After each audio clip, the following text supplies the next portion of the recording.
Good day. Good day. Ito po yung dati nating cell na dry cell. Ito naman po yung wet cell natin.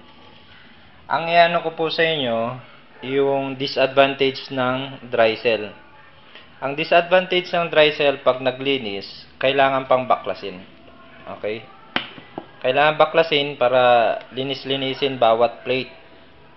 Pero maganda yung plate natin dahil yan, high grade po yan, 316, kaya wala siyang kalawang. Dumi lang po yan.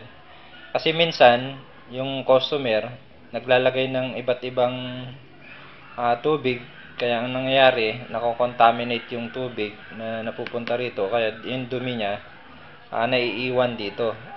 Dahil ang butas lang ng dry cell is dito. Yan lang. So, naiiwan po yung mga dumi. Yan po yung disadvantage ng dry cell. Tsaka kung nagpalit ka, naglinis ka, kailangan mo pa ulit na palitan itong rubber. So, another gastos naman po yun.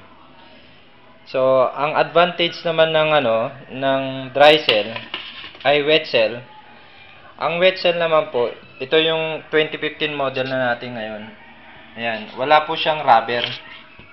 Katulad po nito. Ayan po yan. Ito yung pang sasakyan. Ito yung pang motor. Ito po yung pansasakyan namin. Wala na po siyang rubber sa gitna. Wala na rin. So, makikita nyo, pag lininis, hindi mo na kailangan baklasin. Bubuksan lang ito, tsaka bubuksan yon. Tapos, isprayan mo ng tubig na high pressure na tubig. Matatanggal na yung dumi. Ayan. So, wala po siyang walang maiiwan na dumi dito dahil wala po siyang diretso po 'yan. Ayan, makikita niyo diretso po 'yan.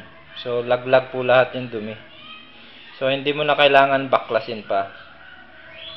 At saka maintenance free na 'to kung tutuusin mo kasi pag nag-drain ka, bagsak na rin yung dumi. Hindi katulad nito, kahit na mag-drain ka, may mangyayari dahil may maliit na butas lang yung niya, may iwan pa rin yung mga particles ng dumi ng tubig. Kaya yan po yung namin. So, iniiwan na po namin yung dry cell. So, ito po yung wet cell po namin. 2015, ito na po yung lalabas na low ampere na wet cell. Okay? Thank you po. Subscribe po kayo para sa susunod kong video updated po kayo. Maraming salamat.